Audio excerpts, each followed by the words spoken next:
तो hello students, welcome back once again. स्वागत है आपका एक बार फिर आपके यूट्यूब चैनल मैथ्स दुनिया में। तो जैसा कि आपको पता है कि अब आपके एग्ज़ाम के लिए केवल 2.5 से 3 महीना रह गया भाई। चाहे किसी भी स्टेट से आप अभी एग्ज़ाम दे रहे हो, बोर्ड के एग्ज़ाम दे रहे हो, तो जो क्लास 10th के स्टूडेंट्स हैं, अगर उन बच्चों को मैथ्स में कोई भी प्रॉब्लम हो रही है तो मैं आपको एक बात बता रहा हूँ कि आप 2.5 से 3 महीने जो मैं आपके लिए करने वाला हूँ अपने चैनल पर, उसे आप फॉलो करिए। आपको मैं गारंटी दे रहा हूँ कि आप 90 से 95% आप मार्क्स लेके आएंगे मैथ्स के अंदर। ठीक है, तो जिन बच्चे ने भी अभी तक अपनी पढ़ाई बहुत अच्छे तरीके से नहीं कर पाई है, किसी कारण से नहीं कर पाई है, तो उन बच्चों के लिए जो ये वीडियो है ना, बिल्कुल रामबाण होने वाली बेटी। ठीक है, तो बिल्कुल आपको मेरे साथ बने रहना है, कंटिन्यू बना रहना है। जो वीडियो आपको जिस दिन मिलेगी उन क्वेश्चंस को आपको करना है, क्योंकि इस वीडियो के अंदर, इन वीडियोज़ के अंदर बच्चों, उन क्वेश्चन का कलेक्शन मैंने आपके लिए किया है जो आपके बोर्ड में प्रीवियस ईयर में बार बार पूछे गए हैं। तो यही टाइम है कि जब आप हम इनका क्या करें, रिवीजन करना शुरू कर दें। ठीक है, तो शुरू करते हैं। तो आज थोड़ा सा मुझे आपको इस वीडियो के बारे में बताना था, तो थोड़ा सा स्टार्टिंग का टाइम आपका ज़्यादा लिया जा रहा है, बट आई होप आपने ये बात को ध्यान से सुनी होगी। और अब मैं आपके लिए ला रहा हूँ उन क्वेश्चन का कलेक्शन जो आज की वीडियो में मैंने आपके लिए छांट के रखे हुए हैं। तो चलिए शुरू करते हैं अपनी आज की वीडियो और देखते हैं आज के वीडियो का पहला क्वेश्चन। सो स्टूडेंट्स, ये रहा क्वेश्चन नंबर 1 बच्चों। ये आपका एपी से क्वेश्चन आया हुआ है जो आपके एग्जाम में बहुत बार पूछा जाता है। तो ये क्वेश्चन आपसे क्या कहता है कि विच टर्म ऑफ एपी, आपके सामने एक एपी दी हुई है और आपसे कहता है कि इस एपी का 78 कौन सा टर्म है। ठीक है, तो ऐसे क्वेश्चन को करने के लिए देखिए, इस तरीके से आपको केवल डिजिट चेंज करके भी आपके सामने क्वेश्चन दे सकता है। तो किस तरीके से आप इस क्वेश्चन को करेंगे, देखो आप सबसे देखिए, आप ये कह रहा है कि ये 78 इस एपी का कौन सा टर्म है, तो इसका मतलब इसका कोई ना कोई टर्म है ये। तो हम ये लेके चलते हैं, let 78 be the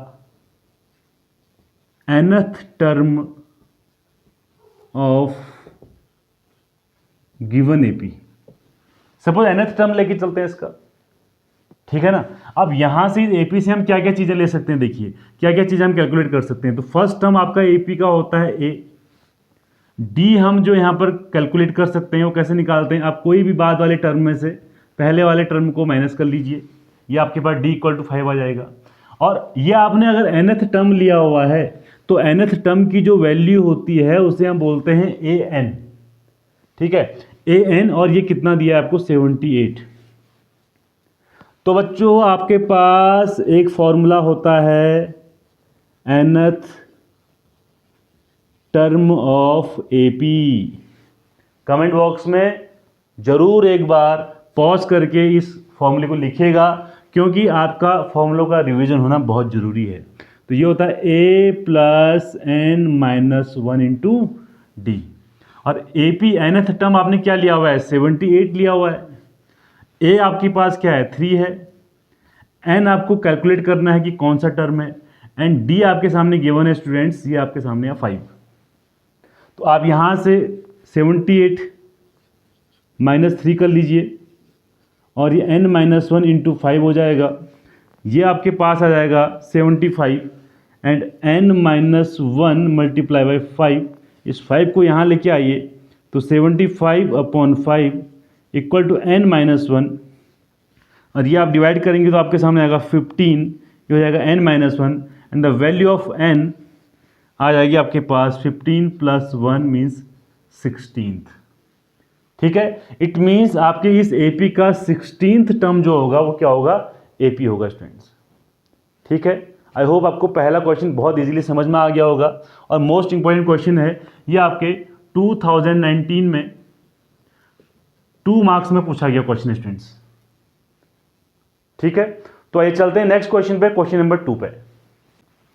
so students, अगला क्वेश्चन हम लेके आए हैं आपके लिए ट्रिग्नोमेट्री से। ठीक है, ये भी 2019 में 2 मार्क्स में पूछा गया क्वेश्चन है, और ये क्वेश्चन आपको मैं एक बात बता दूं बच्चों, ये आपका मोस्ट इंपॉर्टेंट क्वेश्चन में है बच्चों, इंपॉर्टेंट क्वेश्चन में, क्योंकि बहुत बार ये क्वेश्चन पूछा जाता है और बहुत बार आपके एग्जाम में, स्टेट बोर्ड के एग्जाम में आपके पास आया हुआ है। अब मुझे एक बात बताइए बच्चों, यहाँ पे ये आपके सामने कंडीशन दी हुई है। ठीक है, आप लिख रहे हैं 10 ए प्लस बी इक्वल टू √3। तो ये तो आपने ट्रिग्नोमेट्री में पढ़ा होगा ना कि जब कोई भी अगर आपको ये एंगल को अगर इक्वल करना है, एंगल इक्वल करना है, तो आपके दोनों साइड जो होने चाहिए वो ट्रिग्नोमेट्रिक रेशियो सेम होना चाहिए।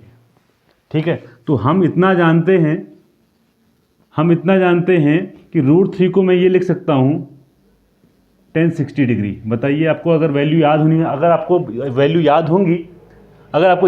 याद होंगी तो आपको पता होगा बच्चों कि tan 60 डिग्री की वैल्यू कितनी होती है, √3 होती है। तो क्या मैं √3 को tan 60 लिख सकता हूँ ना भाई, tan 60 को √3 को tan 60 तो लिख ही सकता हूँ। तो आप देखिए, अब ट्रिग्नोमेट्रिक रेशियो आपका इक्वल आ चुका है। अगर ट्रिग्नोमेट्रिक रेशियो इक्वल आ रहा है तो आपके एंगल भी क्या होंगे, इक्वल होंगे बच्चों। तो a plus b equal to 60 degree, equation number 1 इसका नाम रख दीजिए आप। ठीक है, इसी तरीके से आप सेकेंड इक्वेशन को लेके चलिए। तो ये आपके पास क्या है, tan a minus b equal to 1/√3।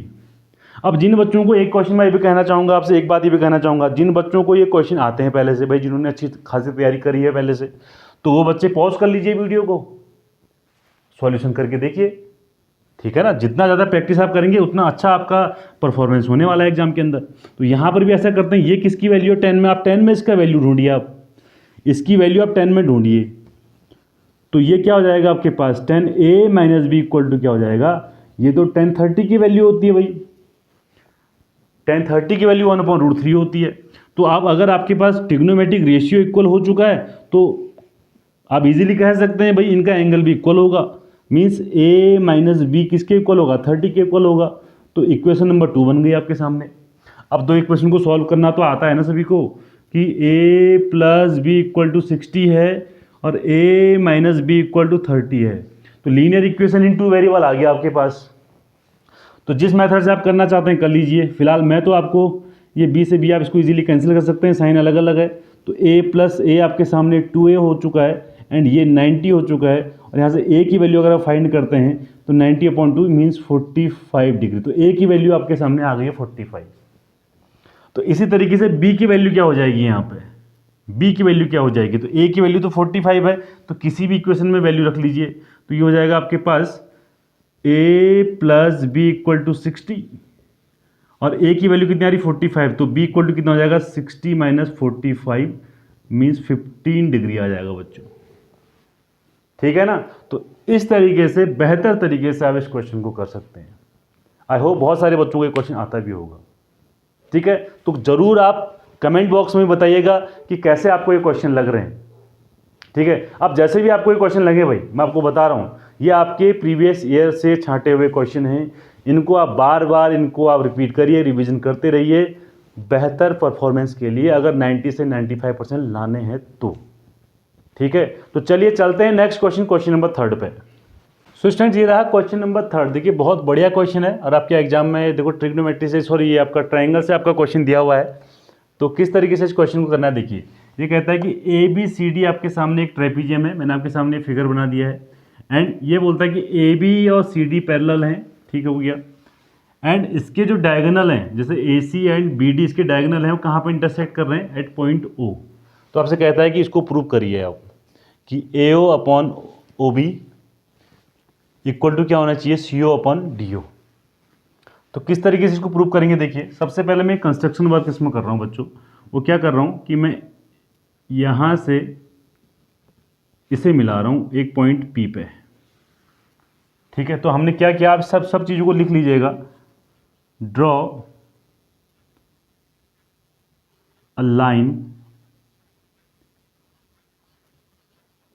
From O on AD। ठीक है, ड्रॉ लाइन OP लिख देते हैं। ठीक है, फ्रॉम O ऑन AD। अब ये हमने क्यों किया बच्चों, देखिए इसके अंदर हमें एक थ्योरम याद है, थेल्स थ्योरम। ठीक है, अब देखिए इतना मैं आपको पुराना तो रिवीजन नहीं करा सकता हूँ, बट आप उसको थोड़ा सा यहाँ पर अप्लाई करना सीखिए और इजीली आपका क्वेश्चन हो जाएगा बच्चों। यहाँ पर जो आपके पास एक कंडीशन है कि जो OP है ना, ये आपने पैरेलल बनाया है AB के, और यही OP आपने पैरेलल बनाया है CD के बच्चों। ये आप कंडीशन याद रखिएगा। ठीक है, अगर मैं यहाँ पर ट्राइंगल लेता हूँ, ट्राइंगल ADC, देखिए इस ट्राइंगल की बात कर रहा हूँ। ठीक है, इस ट्राइंगल की बात करो ADC। थोड़ा देख लिया, अगर आपको कन्फ्यूज हो रहा है तो आप इस तरीके से इसको हटा भी सकते हैं, ठीक है, कन्फ्यूज हो रहा है ADC।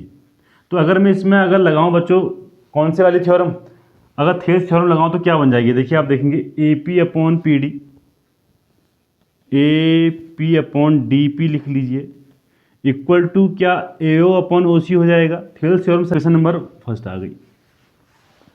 अच्छा जी, अब इसको बंद कर लेते हैं, इसको दोबारा लगा लेते हैं ऐसी। अब ले लेते हैं ट्राइंगल ADB में, ट्राइंगल ADB में, ठीक है। अब ADB में अगर आप लेते हैं तो यहाँ पर फिर आपके सामने ये लाइन है, तो क्या हो जाएगा AP/ अगर आप लेते हैं AP/DP इक्वल टू क्या हो जाएगा BO/OD। ये हो जाएगा आपके पास इक्वेशन नंबर 2। अब एक बात ध्यान से देखिए, आप इक्वेशन 1 और 2 को क्या करिए, कंपेयर करिए। तो लेफ्ट साइड अगर इक्वल है तो इनका राइट साइड भी क्या होगा, इक्वल होगा। तो इक्वल क्या हो जाएगा, देखिए फ्रॉम इक्वेशन 1 एंड 2, तो लेफ्ट साइड देखिए इक्वल है AP/DP, तो राइट साइड भी इक्वल होंगे। इट मीन्स आपके सामने AO इक्वल टू OC हो जाएगा और BO इक्वल टू OD हो जाएगा। इसको आप यहाँ नीचे ले आइए, तो AO अपॉन क्रॉस मल्टीप्लाई कर लीजिए BO को यहाँ और C को वहाँ ले जाइए OC/OD। देखिए कितना आसानी से हमने प्रूव कर लिया, ठीक है। तो इस तरीके से आप इसके अंदर थेल्स थ्योरम को लगा सकते हैं, इजीली इसका सॉल्यूशन आ जाएगा। ये आपके पास 2019 की मैं सारी लगभग क्वेश्चन अभी आपके सामने लेके आया हूँ। ये आपके 3 मार्क्स में क्वेश्चन पूछा गया बच्चों, ठीक है। तो आई होप आपको समझ में आ गया होगा। कहीं पर भी कोई कंफ्यूजन होता है तो कमेंट बॉक्स में जरूर लिखिएगा। चलते हैं नेक्स्ट क्वेश्चन पे, क्वेश्चन नंबर 4 पे। चलो भैया देख लेते हैं क्वेश्चन नंबर 4। क्वेश्चन नंबर 4 आपके सामने क्या है, ये कहता है, आप देखिए कोऑर्डिनेट ज्योमेट्री से भी आपका एक क्वेश्चन आ चुका है, और कोऑर्डिनेट ज्योमेट्री आपको पता है कि यहाँ से क्वेश्चन कोई ना कोई आता ही है, और बहुत टफ क्वेश्चन आपके लिए नहीं आता है, बहुत ईजी क्वेश्चन आपके लिए आता है। तो ये कहता है आपसे कि find the coordinate of point which divides the line segment. एक लाइन सेगमेंट हम यहाँ पर अज्यूम करके चलते हैं, और इसके पॉइंट आपको दे रहा है 4-3 एंड दूसरा पॉइंट आपको दे रहा है 8,5, ठीक है। इस तरीके से हमने एक अज्यूम कर ली लाइन, और ये पॉइंट आपको जो बता रहा है, ये पॉइंट इसको 3:1 में क्या कर रहा है, कट कर रहा है, ठीक है। जिस ये पॉइंट सपोज ये A है आपके सामने, ये B है, और ये O पॉइंट है जो इस लाइन सेगमेंट को 3:1 में क्या कर रहा है, इंटरनली कट कर रहा है, सेगमेंट बना रहा है, यहाँ पर कट कर रहा है, ठीक है। तो आपसे पूछता है कि इस O के कोऑर्डिनेट क्या होंगे। तो आपको पहले सबसे पहले वैल्यू लिख लीजिए, देखिए आप x1 की वैल्यू लिख लीजिए, यहाँ पर 4 हो जाएगा, y1 की वैल्यू लिखेंगे तो -3 हो जाएगा, ठीक है। x2 की वैल्यू लिखेंगे तो 8 हो जाएगा, और y2 की वैल्यू लिखेंगे तो 5 हो जाएगा आपके पास। अब O के कोऑर्डिनेट निकालने के लिए जो x होता है वो कैसे निकालते हैं हम निकालते हैं m1x2 plus m2x1 upon m1 plus m2। और इसी तरीके से जो y होता है वो क्या होता है बच्चों, आपको सारे फॉर्मूले लर्न होने चाहिए, ठीक है। ज़्यादा से ज़्यादा फॉर्मूलों को लिखिए, ज़्यादा से ज़्यादा क्वेश्चन उस पर बेस करिए, आपको सारे फॉर्मूले भी लर्न हो जाएंगे, ठीक। अब x की वैल्यू निकालनी है, तो x इक्वल टू क्या हो जाएगी, m1 कितना है आपके पास, हाँ ये भी लिख लेते हैं यहाँ पे, हम m1 है 3 एंड m2 है 1। तो m1 आपके पास कितना है 3 मल्टीप्लाई y2 5, m2 कितना है 1, सॉरी x, अभी x की वैल्यू निकाले ना, ठीक है। तो यहाँ पर आएगा m1 x2 कितना है 8, और ये 1, x1 की वैल्यू आपके पास कितनी है 4, और m1 प्लस m2 आपके पास आने वाला है 3 + 1 4 आएगा, ठीक है। तो ये आ गया 24 + 4/4, तो 28/4 and the x coordinate is x, ठीक है। इसी तरीके से y के कोऑर्डिनेट निकालने के लिए y में वैल्यू रख लीजिए, तो y इक्वल टू हो जाएगा आपके पास m1 3 मल्टीप्लाई y2 है आपके पास 5 एंड 1 मल्टीप्लाई y1 आपके पास है -3 एंड ये आपके पास हो जाएगा नीचे 4, तो ये 15 एंड -3/4 एंड आएगा 12/4 एंड 4 3 जा 12। तो आपका इस पॉइंट के कोऑर्डिनेट क्या आ गए बच्चों 7,3, ठीक है। तो ये क्वेश्चन भी आपके एग्जाम में देखिए, इतना इजी क्वेश्चन आपके एग्जाम में आया हुआ है। तो चलते हैं नेक्स्ट क्वेश्चन, क्वेश्चन नंबर 5 पे। सो ये रहा हमारा फिफ्थ क्वेश्चन में आपके पास यूक्लिड की डिवीजन एल्गोरिथम से क्वेश्चन आया हुआ है। तो कैसे इसको यूज करना है, देखिए आपसे सबसे पहले कहता है इसका एचसीएफ निकालिए इन दो नंबर्स का। तो इनको चेक करने के लिए आपके देखिए 135 एंड 225, तो ये ग्रेटर देन वैल्यू हमारे पास है, तो ग्रेटर वैल्यू को यहाँ पर लिखा जाता है एंड 135 से इसमें डिवाइड किया जाता है बच्चों, ठीक है।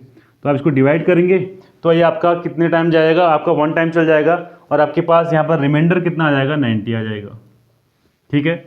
तो आपको रिमाइंडर यहाँ पर 0 लेके आना है, जब तक 0 नहीं आएगा तब तक इसको आपको बार बार इस प्रोसेस को रिपीट करना है।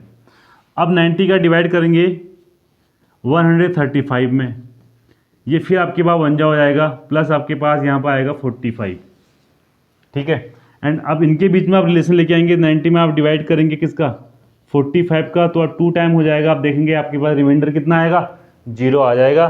तो ये जिससे आपने डिवाइड किया था 45, ये आपका हो जाएगा एचसीएफ, ये आपके पास क्या हो जाएगा, एचसीएफ, ठीक है। और यहाँ पे इसने पीछे से एक थोड़ा सा क्वेश्चन में एक पार्ट और जोड़ा है कि हेंस फाइंड एलसीएम। तो एलसीएम निकालने के लिए आपको एक फॉर्मूला इसी चैप्टर में आपने पढ़ा हुआ है, ये कहता है product of numbers equal to LCM and HCF, ठीक है। तो इनका प्रोडक्ट नंबर हमारे पास क्या है, 225 इंटू 135 और एचसीएफ अभी हमने इनका निकाला है 45 और एलसीएम हमको कैलकुलेट करना है। और एलसीएम की वैल्यू आ जाएगी आपके पास 225 इंटू 135 डिवाइड बाई 45 और इस क्वेश्चन का आंसर आप लोगों ने कमेंट बॉक्स में लिखना है। तो ये क्वेश्चन हमारा हो चुका है बच्चों। तो ये थी हमारी आज की वीडियो और इसी तरीके से जो हमारी वीडियो आएंगे उसमें 5, 6 इस तरीके से हम क्वेश्चन को कवर करेंगे। तो इसी तरीके से हमारे चैनल में बने रहिएगा, चैनल को लाइक, शेयर और सब्सक्राइब जरूर करिएगा, बेल आइकन को प्रेस कर लीजिएगा ताकि हर नई वीडियो का नोटिफिकेशन आप तक सबसे पहले पहुंच सके। So thanks for watching.